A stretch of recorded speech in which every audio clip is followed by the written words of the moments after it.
Hi, and welcome to Good Life Road. I'm Derek. And I'm Kathy.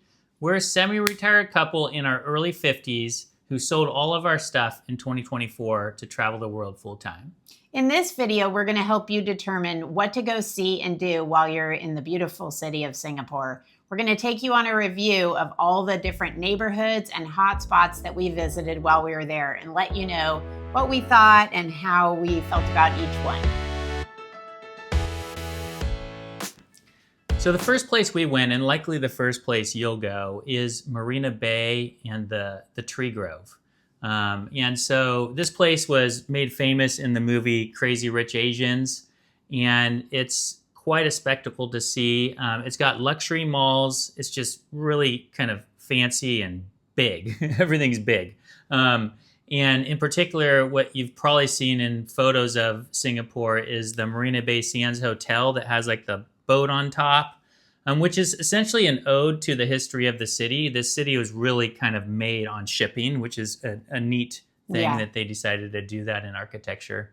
And then we got there at nighttime, so we got to see the light show over at the Super Tree Grove as well. Yeah, we primarily went to the Super Tree Grove at night and just watched the light show. And when we were arriving, we saw a bunch of people kind of sitting down amongst the trees. So we asked somebody and they said, oh yeah, the music is about to start. So we sat down and then they use all the lights from the trees and the music and they create this whole visual show incorporating the trees, which was really cool.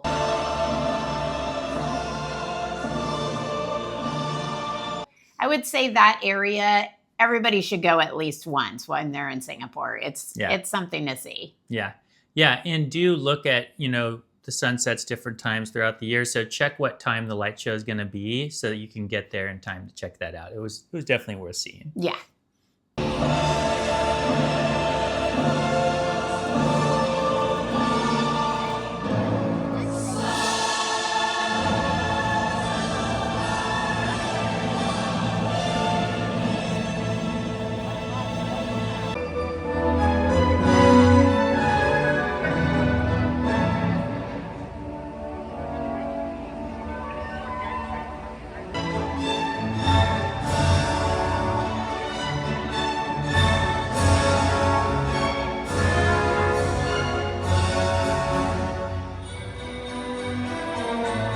So the Merlion, which is the iconic statue / fountain, is 8.5 meters tall. It's on the other side from the Marina Bay and the Super Tree Grove. And it's a popular place to get a photo. There's also like a promenade along, so you could take some, do a little photo moment and then go and get a coffee or something to eat. Yeah, and then you can cross over from the Merlion on the Jubilee Bridge, and it'll take you over to the Marina Square area. And over there's a bunch of theaters if you want to take in a show. And one of the theaters is an open air theater that behind the theater, so in the back of the show you'd be watching, you'll see the whole skyline of the Marina Bay and the tree groves over there. So we didn't make that show when we were there, but we looked into it, and it's definitely, if you're into that sort of thing, it's definitely worth checking out. Yeah. By the way, you can find links to most of the things we're calling out in the video in the description of the video below. Tiong Bahru is a charming residential neighborhood in the city center, and it's one of Singapore's oldest neighborhoods. It's well loved for its 1930s architecture and its vibrant blend of traditional, quiet streets and trendy indie shops and cafes. One of our favorite places in Tiong Bahru was the Tiong Bahru Market, which is the hawker stalls. You have to go all the way upstairs to get the prepared food hawker stalls, but it had so many choices of delicious, mouth-watering food at extremely affordable prices. Yeah, I think we got our meal, both of us, covered for like $10 US. Yeah. It was delicious. It was really delicious. And we came back another time as well. We also love the tree-lined streets and the variety of businesses there, from little restaurants, bustling cafes, and quirky little bookstore. We enjoyed it. Yeah, we spent actually probably 2 afternoons or an afternoon and a half there. And it was one of our favorite places. So we would say if you're prioritizing neighborhoods, put Tiong Bahru towards the top. Kampong Glam is Singapore's Muslim area, and the thoroughfare to walk there is the Arab Street. It's super vibrant, very busy, very colorful, trinket shops and delicious food vendors. They had Turkish, Chinese, even some Western food options. Really, really vibrant area. Yeah. And at the end of Arab Street at North Bridge Road is the beautiful Sultan Mosque dating back to 1824, and it is beautiful. Yeah. We didn't get to go in because there was an event going on at the time, but you can take tours to go in. And we'll have a link in our description for one of those. Yeah, the Kampong Glam area is definitely worth a visit in our book. We felt like a couple of hours, not including if you do a tour of the mosque, was enough. And we went in the late morning and it was already super busy. So I think the earlier, the better. This is just a quick reminder. If you're enjoying the video so far, please give it a like. It really helps us out and we appreciate your support so much. Thank you. In the neighborhood known as Little India, we had one of the best lunches we've ever eaten at the Tekka Center Hawkers Market. The garlic naan that we ordered we could see it was still in dough form. We watched the guy stretch it out and brush it with ghee and then take a huge handful of garlic and press it all over it before he threw them in the oven. It was amazing. It was insanely delicious. Mm-hmm. And along with all the other dishes that we ordered from them. I think we ordered the chicken masala. Yeah. And the whole meal for the two of us was $12 US. So yeah, it's amazing. One thing to keep in mind if you like to also go to the hawker markets and enjoy the traditional food, they only take cash there. So be sure to have your Singapore cash with you. Yeah. And you'll see lots of stalls. Don't be overwhelmed, but do take your time to walk around and pick out what looks the best to you because there's just lots of options. Right. And then aside from the Tekka Center, we enjoyed walking the streets of the neighborhood. And that one of the things that is prominent there is gold shops selling all kinds of ornate jewelry, Buddha on these gold elaborate necklaces and stuff. Yeah. So if you're in the market for jewelry, especially gold, save it for Little India. Chinatown is a vibrant must-see in Singapore. It's the Maxwell Food Center there has it's also a hawker market, has amazing food. We had soup dumplings, a big plate of shumai, and also noodles. And I think the whole thing was under $20 for the two of us.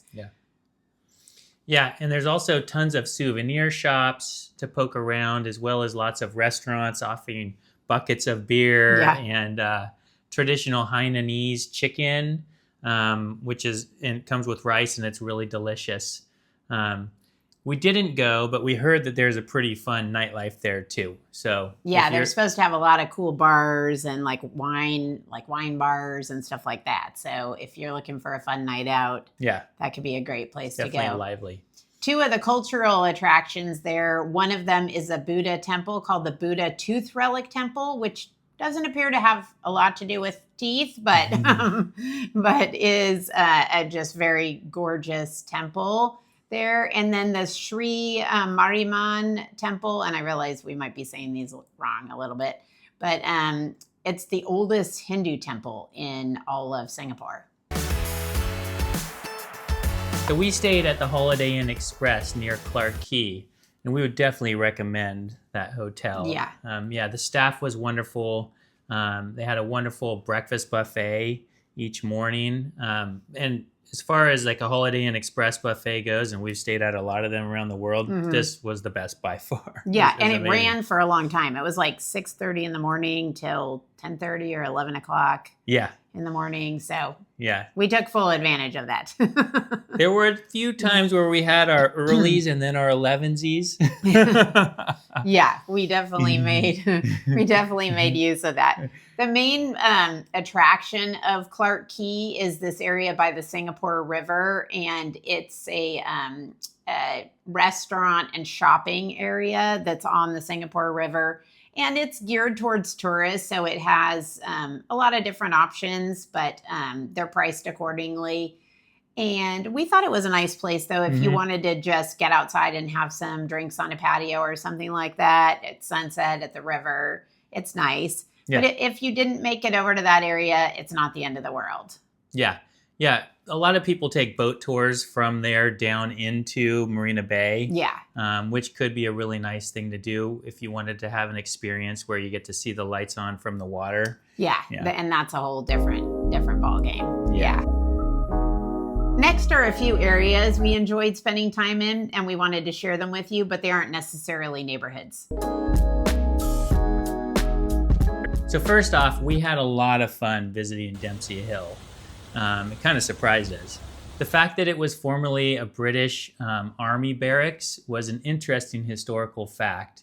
The barracks were first occupied in 1867, and later a hospital was built, which operated all the way up until 1940, when a larger hospital was needed for World War II. Yeah. Also, the area itself is incredibly lush and green and kind of feels like you can tell that it was quite a jungle back then when they first put in those army barracks. So, but now if I had to describe it, I would say it's kind of modern, like high-end hipster. It's very like modern shops and restaurants and businesses. Yes. Yeah, there were a bunch of art galleries, really cool, modern furniture shops, a brewery, which we really enjoyed, which was up on the hill. So it kind of felt like you were actually in the trees, these gorgeous tropical trees with, ferns and bromeliads and all that stuff all over them.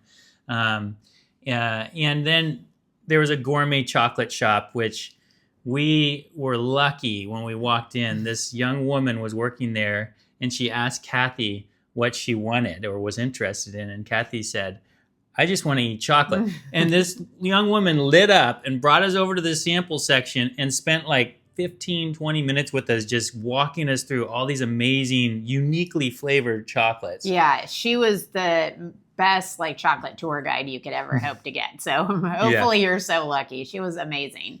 And then my favorite clothing store was there at Dempsey Hill was called the Dover Street Market. And it just had a really cool layout, which, sometimes high-end boutiques are kind of hard to navigate or they're a little bit stuffy and you don't feel free to poke around. But this one had a great layout and a lot of high-end designers had the row. It had a bunch of other ones like that. And so that was a lot of fun and got to sticker price shock. Yeah. For me, it was almost like walking around an art gallery in itself, but it was all clothing related. Yeah. And so there was a lot of interesting, like real fashion there, but it was like looking at paintings on the wall that cost $15,000. I picked up a pair of sandals just for, curiosity. It was like $2,000 for some simple plastic sandals. Yeah. But we definitely recommend Dempsey Hill for a fun, like relaxed evening or afternoon. There's great places to eat. Obviously, we've described some of them and like art galleries to poke in and out of. So it's just a really fun, chill kind of day. So Singapore's Botanical Garden is only about a 4-minute drive or like a 20-minute walk over from Dempsey Hill. It's, like we said earlier, they're both in that same area where it's very kind of lush and foresty. The Botanic Gardens are Singapore's first UNESCO World Heritage Site for good reason. It's 82 hectares of green hills and well-marked paths with a swan lake. Also lots of turtles we spotted in the lake. And then the Orchid Garden, which is the only area that costs money. It's $15 to go into the orchid area, but highly worth it. It's just, you cannot believe the variety of orchids, and they're taken care of so beautifully, the way they're displayed, and there's winding paths, and there's orchids named after famous people and emperors and kings, and it's just stunning. And then be sure not to miss, we found a greenhouse kind of settled way back in there, and it's air conditioned and cool, and it has a whole different variety of orchids that have to be in the cool air, but it just helps you kind of cool off too and get your energy back. Yeah, and fortunately, it just so happens like these variety of orchids that live in like the cloud forest areas of the world are some of the most beautiful orchids that were in the whole park. So you're in there feeling great and cooling off and blown away by the displays that they have of these beautiful orchids. Yeah, highly recommend. So Orchard Road is a famous 2.2 kilometer shopping street in Singapore that really just has to be experienced even if you're not that into shopping. It's some of the notable stops are the Takashimaya Japanese department store, and then the Ion and the Paragon massive shopping malls are really something to just see and check out a little bit. And yeah, one thing we realized while in Singapore is they have these malls all over the place, this street in particular, but it's so warm and humid. People go to the malls just to hang out and be comfortable, be fresh, refreshed, and cooled off. And there's food courts, and and it's just you can people watch. There's coffee shops. There's all sorts of things going on. Yeah. So when and if you go to the Ion Mall, be sure not to miss the Ion Sky Lounge. It's kind of, you have to ask somebody because you go down this little hallway and then there's an elevator that takes you up to like the 70th story. And you have this amazing view of all of Singapore. You're looking down on the rooftops of really tall buildings that are right around you. You can see out to the coast and all the ships on the horizon. And it's free. And it's free. Yeah, it's free to go up there. So, and you can probably, there's a bar up there too if you want to hang out and have a drink. So you can sit there and hang out for a bit. But it's free to just go up and take pictures and have a look. So definitely worth it. And then there obviously are endless food options at these malls. But crazy enough, at the Ion, we had some of the best sourdough pizza of our life at this place called Our Slice by Roberta's. And apparently it's a New York City or maybe Brooklyn outpost. But this was their first shop outside of the U.S. Yeah. So we just happened upon it, and it was delicious. We are definitely hunting down Roberta's next time we're in New York City too. So thank you for watching this video. We hope you got a lot of value out of it. And if you have any questions, please pop them in the comments. We answer every single one. Yeah, we love if you want to come along with us as we explore the world. Subscribe, come along for the journey. We appreciate you. Thank you so much.